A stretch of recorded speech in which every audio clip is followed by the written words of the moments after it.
नमस्कार, मैं निशांत सौरभ आप सभी को लेट्स क्वालिफाई नाउ में स्वागत करता हूं। बच्चों, आज मैं इस सेशन में करंट अफेयर्स लेकर आ रहा हूं, जो आज के डेट का जो करंट अफेयर्स है। तो बेटा, तो क्लास को आगे बढ़ाने से पहले, सेशन को आगे बढ़ाने से पहले आप लोग इसे ज़्यादा से ज़्यादा शेयर करें, लाइक करें, है ना। तो जिन्होंने सब्सक्राइब नहीं किया तो सबसे पहले सब्सक्राइब कर लेंगे। अब बेटा, क्लास को यहाँ पे आगे बढ़ाते हैं। तो देखिए, आज के करंट अफेयर्स में, है ना, 2 अक्टूबर 2021, 2 अक्टूबर 2021 आज का करंट अफेयर्स यहाँ पे मैंने लाया। और करंट अफेयर्स के साथ साथ मैं कुछ स्टेटिक पार्ट्स को भी यहाँ पे कवर किए हैं। जैसे किसी स्टेट के बारे में वहाँ पे अगर चर्चा की जाएगी तो उस स्टेट के सीएम कौन है, गवर्नर कौन है ना, उसके जो सीट्स हैं वो कितने हैं, लेजिस्लेटिव असेंबली या काउंसिल्स जो भी है वहाँ पे, तो उन चीज़ों को भी यहाँ पे कवर करते हुए चलेंगे। और भी जो छोटे छोटे इन्फॉर्मेशंस हैं उसे मैं यहाँ पे देने की कोशिश किया हूँ। तो क्लास को आगे बढ़ाते हैं। तो बेटा, मैं फिर से बोल रहा हूँ कि इसे ज़्यादा से ज़्यादा शेयर करें, लाइक करें, है ना। जिन्होंने सब्सक्राइब नहीं किया तो सबसे पहले सब्सक्राइब करें। अब बेटा, यहाँ पे देखें कि मैं क्लास को आगे बढ़ा रहा हूँ। तो फर्स्ट नंबर क्या कर रहा है यहाँ पे? फर्स्ट नंबर ये करा है कि India and which country recently agree to the conclude a free trade agreement FTAY and 2022। मतलब ये कह रहा है बेटा इसमें कि आप लोग इसमें अगर गौर से देखेंगे तो इसमें ये कह रहा है कि जो इंडिया है ना, India and which country, Bharat और किस देश के साथ रिसेंटली में ही एग्री हुआ है, किन चीज़ों को लेकर, फ्री ट्रेड एग्रीमेंट को लेकर, है ना, जिसे FTA कहते हैं, फ्री ट्रेड एग्रीमेंट कहते हैं। कब? By and 2022। मतलब कि भारत और किस देश ने हाल ही में 2022 के अंत तक एक मुफ्त व्यापार समझौता का FTA करने की सहमति व्यक्त की है? तो बेटा ध्यान दे, इसका आंसर है ऑस्ट्रेलिया। कौन सा ऑप्शन है? Option number 3। इंडिया और जो ऑस्ट्रेलिया है, ये दोनों ने एग्री किए हैं कि दोनों के बीच में जो ट्रेड होगा वो क्या होगा, फ्री ट्रेड एग्रीमेंट किया गया है यहाँ पे, है ना। और ये कब तक है? 2022 के अंत तक एक मुफ्त व्यापार समझौता करने की सहमति व्यक्त की है यहाँ पे दोनों के गवर्नमेंट ने, ऑस्ट्रेलिया के और इंडिया के।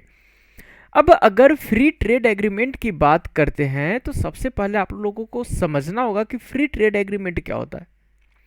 बेटा, अगर मैं फ्री ट्रेड एग्रीमेंट की बात करूं तो जैसे अगर मान लीजिए कि कोई प्रोडक्ट इंडिया में तैयार हो रहा है और वही प्रोडक्ट किसी और कंट्री से इंडिया में आ रहा है। अब ये बताइए, जो प्रोडक्ट यहाँ तैयार हो रहा है, इंडिया में तैयार हो रहा है ना, जैसे आपको समझाने के लिए मैं एक एग्जांपल ले रहा हूँ छोटा सा, है ना, एग्जांपल ले रहा हूँ यहाँ पे कि अगर मान लें कि जैसे अगर मैं बात करूँ एक मैं किसी कैमरे की बात करता हूँ, है ना, या फिर चलिए ठीक है, मैं किसी एग्जांपल में मैं कैमरा की बात कर रहा हूँ। ये कैमरा है। अब मान लीजिए कि कैमरा का निर्माण इंडिया में भी हो रहा है, इसका जो प्रोडक्शन है इंडिया में भी हो रहा है। अब ये बताइए कि अगर कैमरा ऑस्ट्रेलिया से आता है, अगर कैमरा ऑस्ट्रेलिया से भी आ रहा है इंडिया में, तो क्या ये कैमरा महंगा होगा या फिर ये कैमरा सस्ता होगा? सस्ता कौन सा होगा? कैमरा है जो इंडिया में प्रोडक्शन हो रहे हैं जिसे, है ना। और जो ऑस्ट्रेलिया से आ रहा है उसमें क्या होगा, कुछ इंपोर्ट टैक्सेस वगैरह भी कुछ उसमें लग जाते हैं, है ना। एक्सपोर्ट इंपोर्ट टैक्सेस जो होते हैं वो सभी इंक्लूड हो जाते हैं इसमें, और इसकी प्राइस महंगा हो जाता है। तो गवर्नमेंट क्या चाहती थी कि गवर्नमेंट, जैसे अब गवर्नमेंट तो यही चाहेगी कि अब जो प्रोडक्ट यहाँ पे बन रहे हैं, तैयार हो रहे हैं, वो प्रोडक्ट सस्ता मिले, और बाहर से जो सेम प्रोडक्ट्स आ रहे हैं उस पर इतना ज़्यादा टैक्स लगा दिया जाए ताकि यहाँ के लोग उसे खरीद ना पाए। यही चीज़ें होती थी। तो यही चीज़ें हैं कि उस पर जितने भी टैक्सेस लगेंगे, जितने भी ड्यूटी उस पे लगाए जाते हैं, कस्टम ड्यूटी जो भी होता है ना, कस्टम ड्यूटी हो गया, एक्सपोर्ट इंपोर्ट ड्यूटीज हो गए, जो भी हो गए, उसे फ्री कर दिया गया है।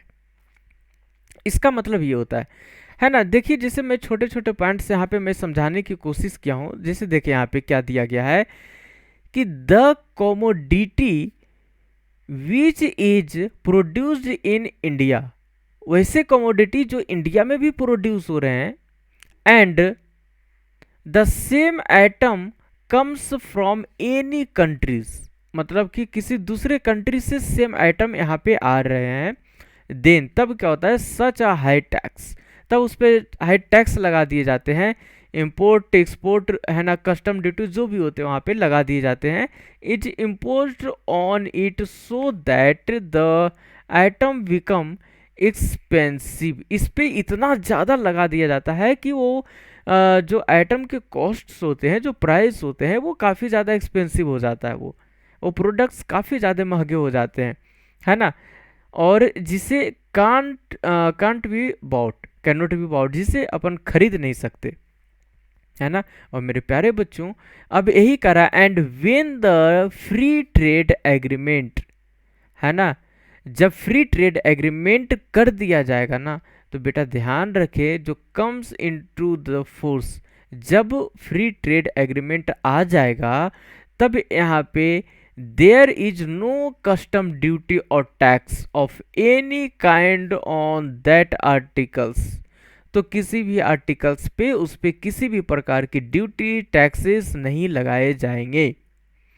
तो ये होता है फ्री ट्रेड एग्रीमेंट, है ना, जिसमें से कुछ आइटम्स को उसमें इंक्लूड किए जाते हैं कि इस आइटम्स पे नहीं लगेंगे, इस आइटम्स पे लगेंगे, तो वो अपना गवर्नमेंट का है ना, कि कौन सा आइटम्स को इसके अंतर्गत रखना चाहते हैं, है ना। विच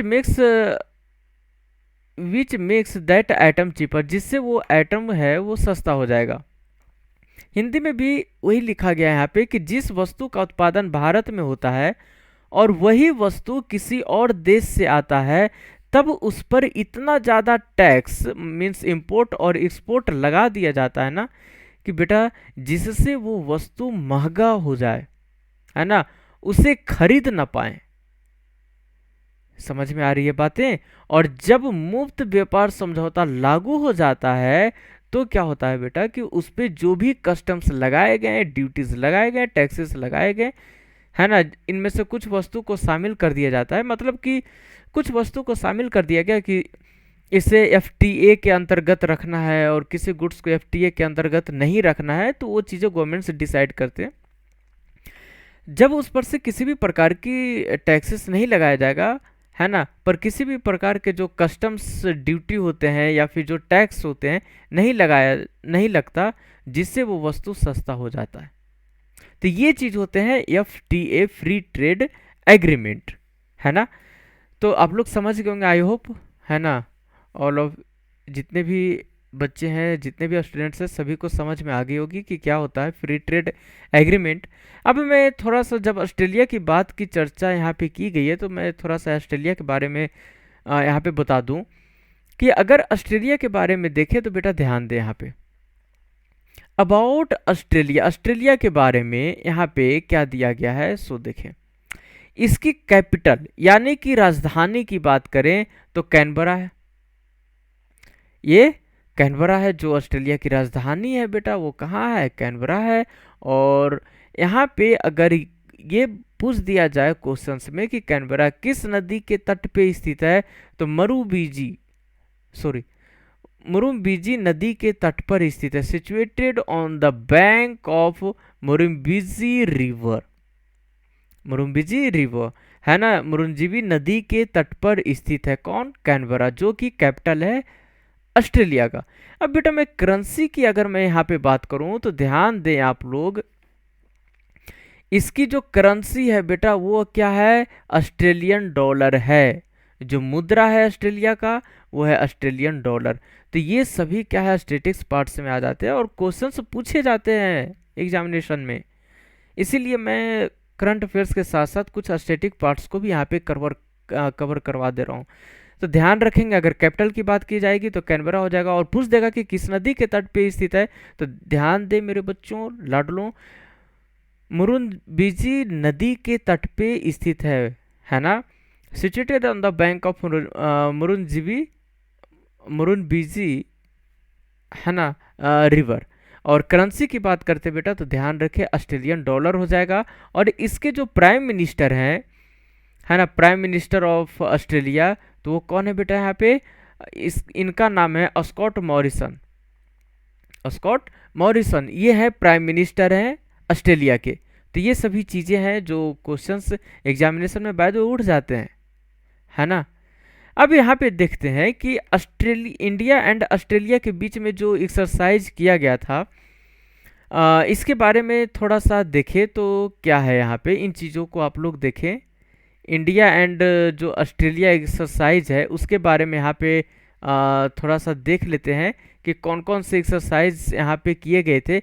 एक तो एक्सरसाइज जो होना था 2020 में, इसे कैंसिल कर दिया गया था ड्यू टू कोविड-19, है ना, कोरोना वायरस के कारण इसे कैंसिल कर दिया गया था इस एक्सरसाइज को।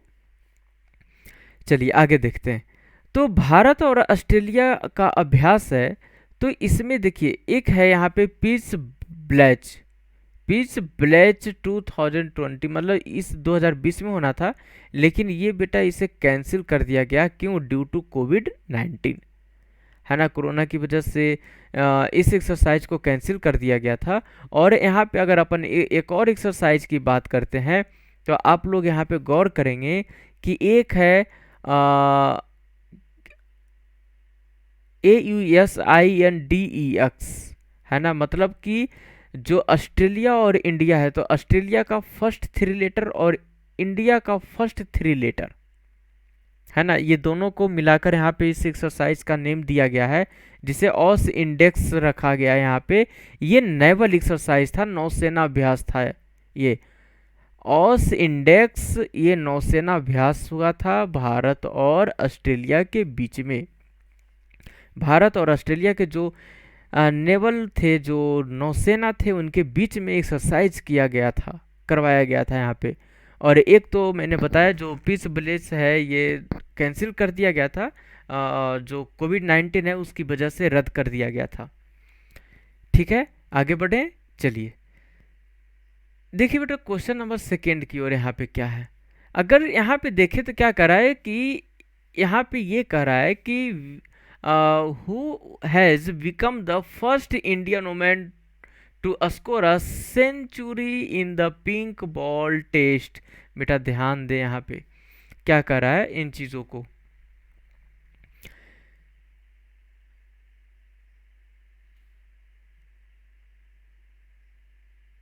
इस पे आप लोग ध्यान देंगे, जो फर्स्ट इंडियन वुमेन है to score a century in the pink ball, है ना, पिंक बॉल टेस्ट। तो इसकी अगर मैं बात करूं तो बेटा ध्यान दे यहाँ पे यह है कि जो पिंक बॉल टेस्ट में शतक बनाने वाली पहली भारतीय महिला कौन बनी है, कौन बनी है यहाँ पे। तो बेटा ध्यान दे, पहली भारतीय महिला बनी है जो पिंक बॉल टेस्ट में इन्होंने शतक बनाया था। तो बेटा इसका आंसर है स्मृति मंधाना। स्मृति मंधाना इसका आंसर है। तो ये सभी क्या है ध्यान रखिएगा आप लोग। तो ये तो वुमेन्स क्रिकेट टीम की बात की गई है ना, जो महिला भारतीय महिला क्रिकेट टीम है ना, इनकी ये प्लेयर हैं। और इन्होंने ही क्या किए थे, इन्होंने ही बेटा जो पिंक बॉल टेस्ट है उनमें सेंचुरी इन्होंने बनाए थे, है ना। तो इसका कौन सा ऑप्शन है, ऑप्शन नंबर है इसका बेटा फर्स्ट, ऑप्शन नंबर फर्स्ट। अगर मैं इसके ऑप्शंस की बात करूं तो इस पे आप लोग मार्क कर लेंगे, ऑप्शन नंबर फर्स्ट है इसका आंसर, है ना। यहाँ पे मैं लिख दूं आंसर, तो आंसर है बेटा फर्स्ट। क्या नाम है इनका, स्मृति Smriti Mandhana. SMI, sorry sorry,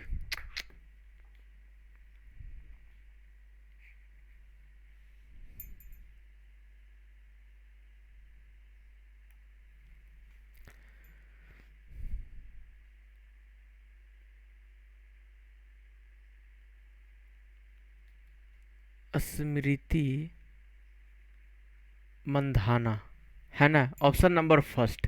अब मैं थोड़े से इसके बारे में बात कर लूँ कि ये जो पिंक बॉल टेस्ट है, ये डे नाइट मैच होता था, डे नाइट मैच है ये। अब यहाँ पे बात करते हैं इंडियन वुमेन क्रिकेट के बारे में, जो भारतीय महिला क्रिकेट है उसके बारे में बेटा यहाँ पे बात करते हैं। तो देखिए यहाँ पे क्या कर रहा है, यहाँ पे आप लोग देखें तो क्या कर रहा है, इंडियन वुमेन्स टीम, है ना, जो भारतीय महिला टीम थी, is playing pink ball test. ये पिंक बॉल टेस्ट इन्होंने खेली थी, और मैच अगेंस्ट, ये किसके अगेंस्ट हुआ था, ऑस्ट्रेलिया के लिए हुआ था, for the first time, first time के लिए हुआ था। मतलब कि जो भारत की महिला टीम पहली बार ऑस्ट्रेलिया के खिलाफ गुलाबी गेंद से टेस्ट मैच खेल रही थी, खेल रही है ना।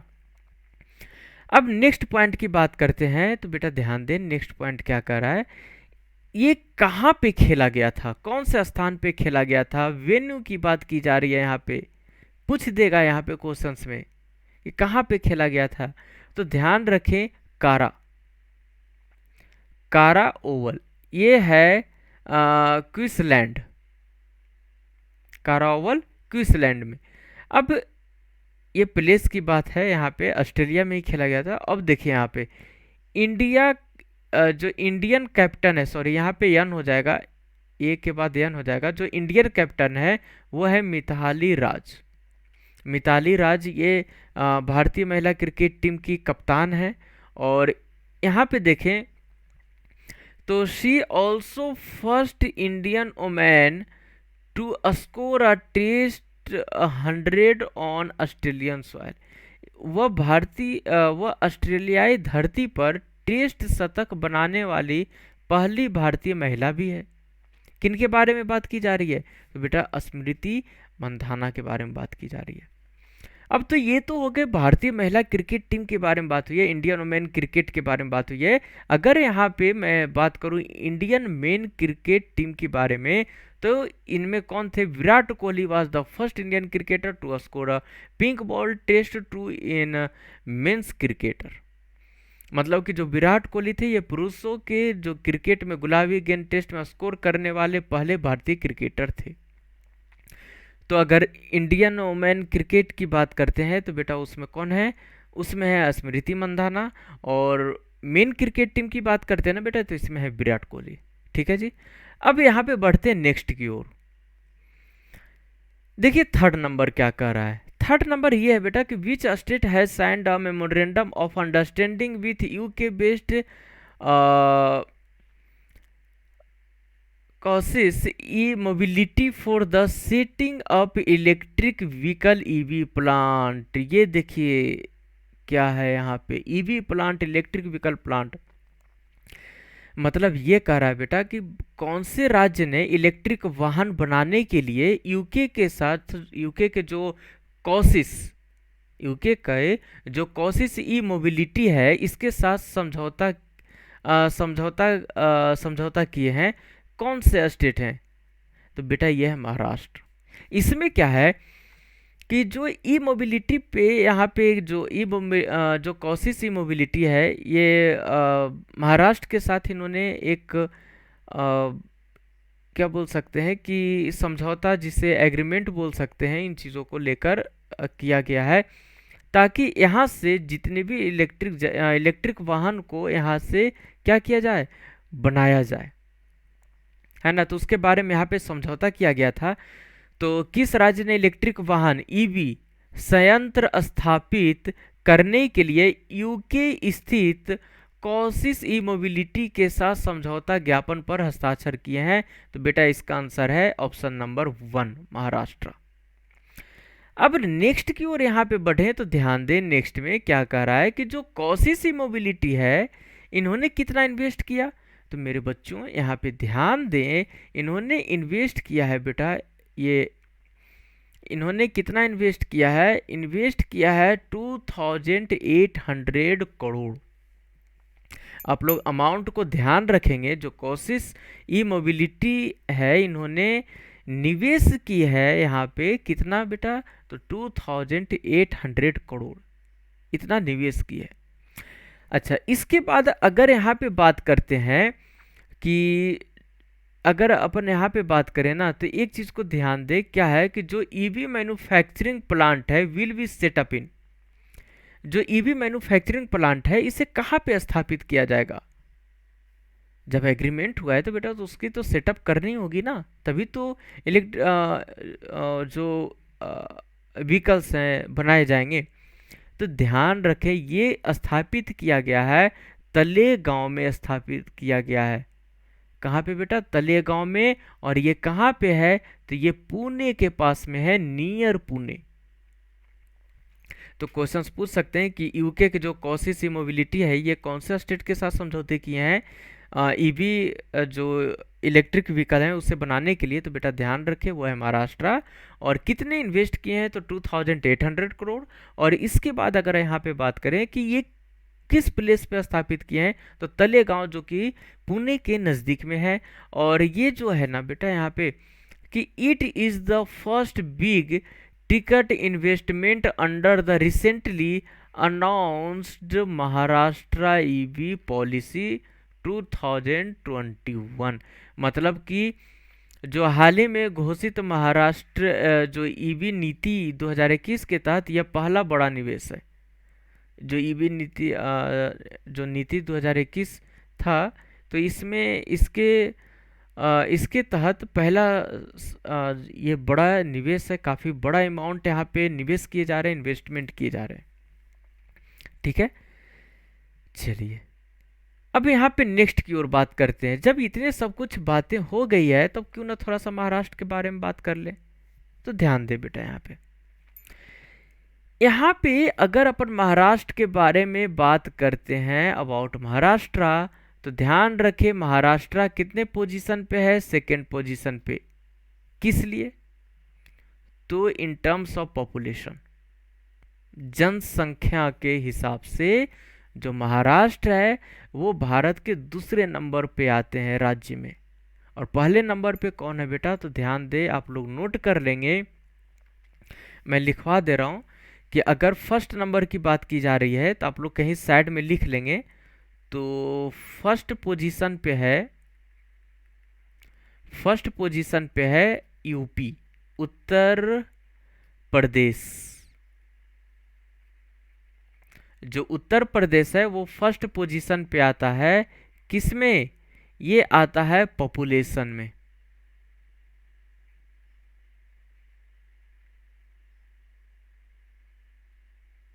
पॉपुलेशन में तो फर्स्ट पोजीशन पे उत्तर प्रदेश आता है ना। शॉर्ट में मैं यहाँ पे यूपी लिख देता हूँ, यूपी है ना, उत्तर प्रदेश। और पहले पोजीशन पे उत्तर प्रदेश है, तो सेकंड पोजीशन पे महाराष्ट्र। आप लोग ध्यान रखेंगे, क्वेश्चंस पूछे जाते हैं और पूछे भी गए। और महाराष्ट्र की अगर कैपिटल की बात करूँ ना, तो बेटा ध्यान रखें इसका कैपिटल है मुंबई। इसका कैपिटल क्या है, जो महाराष्ट्र की कैपिटल है वो है मुंबई। लेकिन एक चीज आप लोग ध्यान रखेंगे बेटा, नागपुर भी कैपिटल बन जाता है, कब, शीतकालीन में, विंटर में। तीन चीजों को आप लोग ध्यान में रखेंगे। और महाराष्ट्र की डिस्ट्रिक्ट की बात करते तो बेटा 36 है। जो महाराष्ट्र में जिले हैं वो 36 जिले हैं।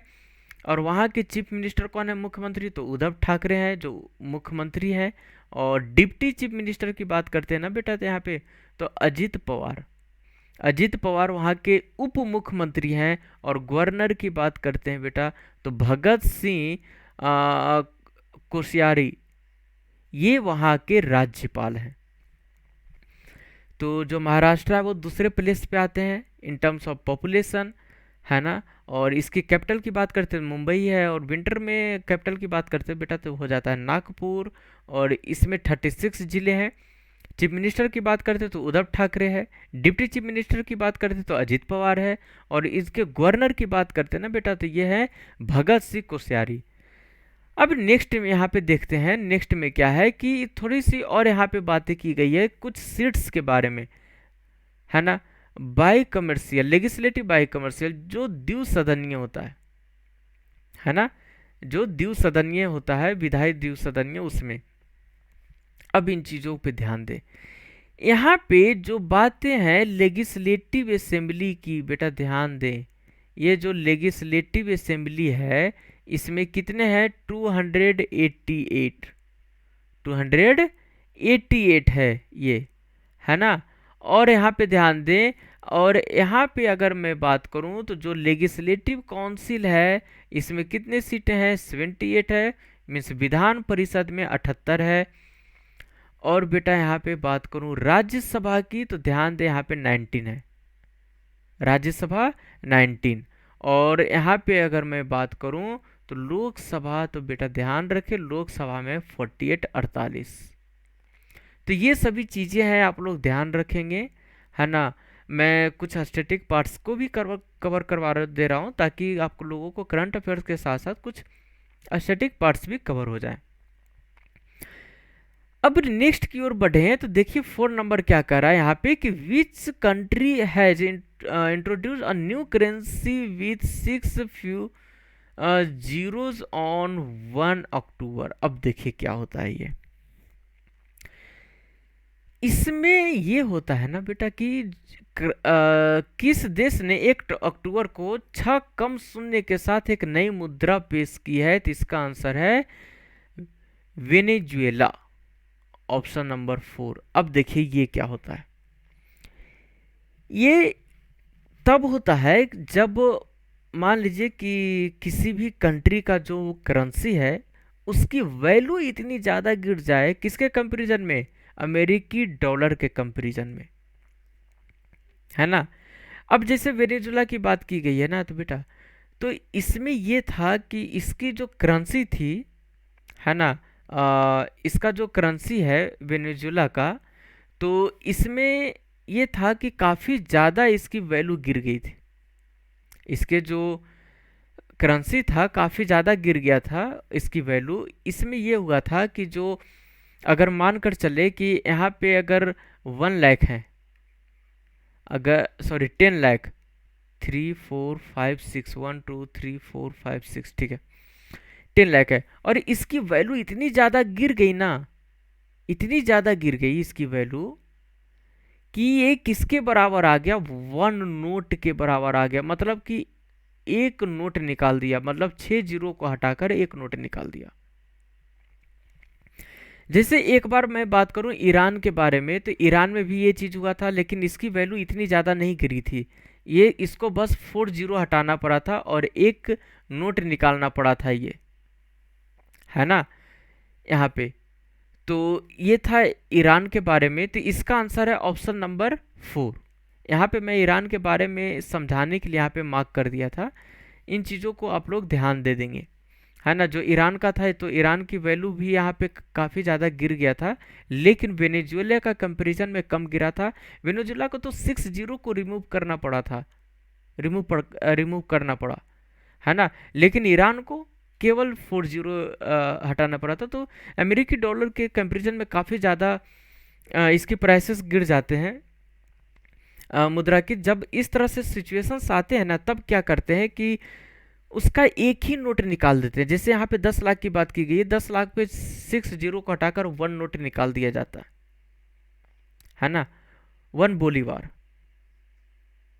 अब इसको डिटेल से देखते हैं, नेक्स्ट स्लाइड में देखते क्या है।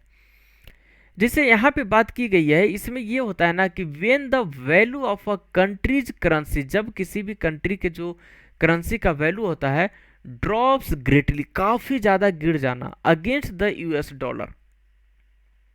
किसके अगेंस्ट में, यूएस डॉलर के अगेंस्ट में।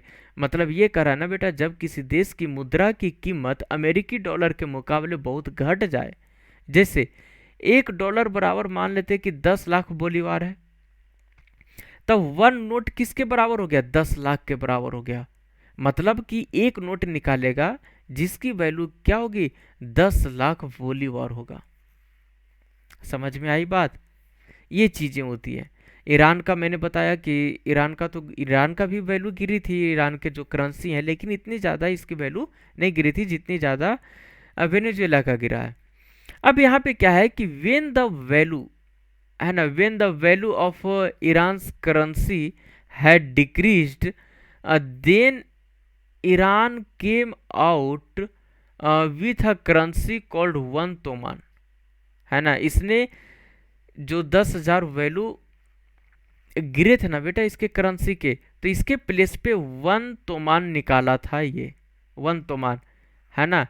40 को हटाकर एक नोट निकाला था, है ना। ये क्या था, 1 तोमान था। और इसी के तो ये किसके बराबर था, 10,000 रियाल्स, मतलब कि ये जो 10,000 रियाल्स है, जैसे यहाँ पे देखें कि ये क्या है, ईरान के मान ले कि 10,000 रियाल्स है ना।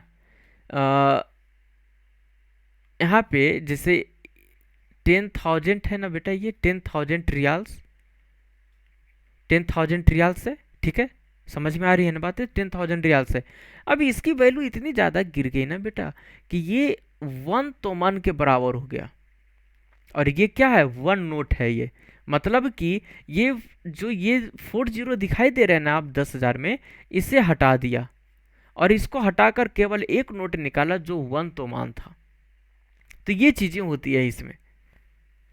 नेक्स्ट की ओर देखते हैं। यहाँ पे अगर बात करते हैं बेटा यहाँ पे अबाउट वेनेजुएला, जब वेनेजुएला के बारे में बात करते हैं तो ध्यान दें यहाँ पे, Venezuela is a country in the continent of south America. किसके, कौन से कंटिनेंट की बेटा ये कंट्री है, तो ध्यान रखेंगे आप लोग, जो ये वेनेजुएला है ये किस किस कंटिनेंट में आता है, तो बेटा ध्यान रखें ये कंटिनेंट में आता है साउथ अमेरिका में। जो साउथ अमेरिका कंटिनेंट है उसी का एक कंट्री है जिसका नाम है वेनेजुएला। ठीक है बेटा। अब मैं यहाँ पे कैपिटल की बात करूं तो मेरे प्यारे बच्चों इसकी कैपिटल है कराकास। कराकास इसके कैपिटल हैं। किसके कैपिटल हैं, तो वेनेजुएला के कैपिटल है, राजधानी है वेनेजुएला का, है ना। और मेरे प्यारे बच्चों अगर करेंसी की बात करते हैं ना बच्चे यहाँ पे, तो ये होता है बोलीवार। जो वेनेजुएला का जो करेंसी है, तो मेरे बच्चों इसकी करेंसी, इसकी मुद्रा होती है बोलीवार। ठीक है। अब यहाँ पे एक अजीब सी सिचुएशंस है कि यहाँ पे दो राष्ट्रपति हैं। जो राष्ट्रपति की बात करता हूँ ना, तो यहाँ पे दो हैं। एक तो है यहाँ पे निकोलस मादुरो, है ना, और एक है जुआन गुएदो। ये दोनों प्रेसिडेंट है वहाँ के, लेकिन विवादित प्रेसिडेंट हैं। एक बाहुबली पे टिके हुए हैं और दूसरा है जो कि लोगों के बहुमत से है ना। तो जब ये सिचुएशन है तब तो करेंसी तो गिरेगी, कंट्री में तो माहौल खराब होगा ही। चलिए नेक्स्ट की ओर देखते हैं। बेटा ध्यान दे यहाँ पे 5 नंबर की ओर है ना। मैं यहाँ पे 5 नंबर की ओर आ गया, तो 5 नंबर पे ध्यान देंगे आप लोग। क्या कर रहा है कि the central government has extended armed forces, sorry बेटा यहाँ पे आप लोग सुधार लेंगे। एक चीज़ मैं यहाँ पे कर दूं कि यहाँ पे आर नहीं होगा, ये थोड़ा सा मिसप्रिंट हो गया बेटा। आप लोग यहाँ पे आर्म्ड होगा,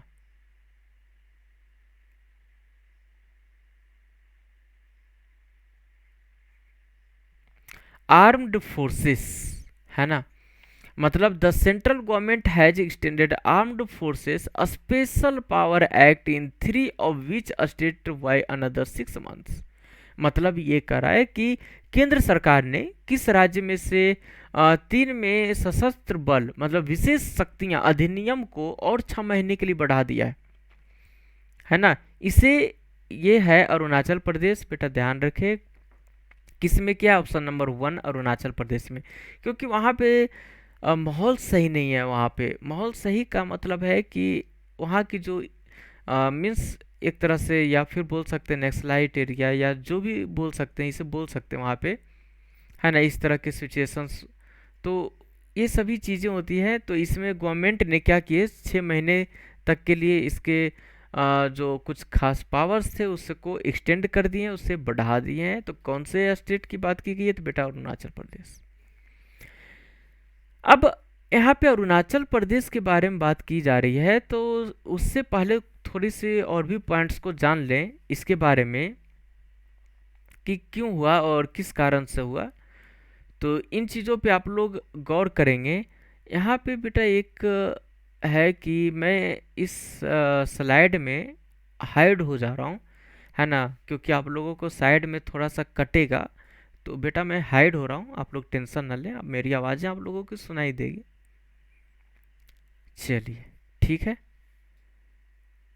चलिए ठीक है बेटा। अब देखिए यहाँ पे क्या कर रहा है, इसमें ये कह रहा है ना कि ध्यान दें इन चीज़ों को कि जो 3 डिस्ट्रिक्ट्स थे, सॉरी, जो 3 डिस्ट्रिक्ट्स थे,